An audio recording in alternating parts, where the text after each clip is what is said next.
ग्राम पंचायतें ही विकसित भारत की नींव हैं। ये प्रतिनिधि देश की असली शक्ति हैं। देश भर के सरपंचों और पंचायत प्रतिनिधियों को उनके नेतृत्व, उनके नवाचार और उनके योगदान को सम्मानित करने के लिए पंचायती राज मंत्रालय द्वारा 14 अगस्त को सम्मान कार्यक्रम आयोजित किया गया।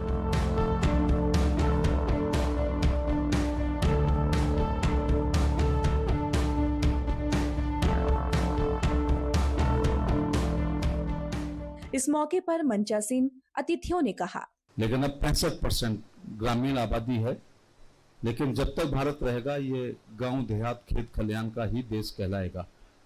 पंचायती राज व्यवस्था पुरानी व्यवस्था है। पंचायतें हमारी तीसरी सरकार होती हैं और 31.5 लाख से ज्यादा निर्वाचित प्रतिनिधि हैं।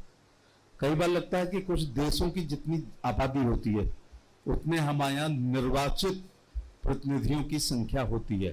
निश्चित तौर से दीनदयाल उपाध्याय जी का जो अंत्योदय का सपना था, अंतिम पायदान पर खड़े हुए व्यक्ति को यदि आप उसका भला कर सकते हैं, उसका माध्यम पंचायत ही होंगी।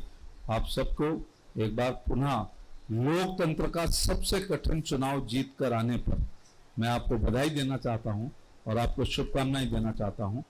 आप पूरे देश के कोने कोने से आमंत्रित होकर आए और विशेष अवसर जो आज आपको मिला है वो इसलिए मिला है कि पंचायत प्रतिनिधि के रूप में आपने जो अपनी भूमिका है उस भूमिका का निर्वहन पूरी ईमानदारी और निष्ठा के साथ की है और इसके कारण योजनाओं को आपने अपने पंचायतों में सफल बनाया है। इसलिए आप सबों को आमंत्रित किया गया है। आपके उत्कृष्ट कार्यों के लिए आपको आमंत्रित किया गया।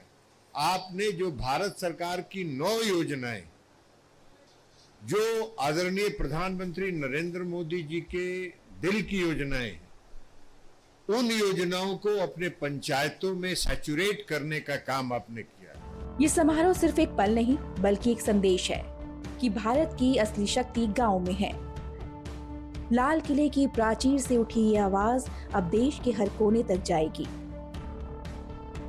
गांव की गली से लेकर राजधानी तक पंचायती प्रतिनिधियों का ये सफर एक नया इतिहास लिख रहा है, एक समावेशी, सशक्त और विकसित भारत का इतिहास।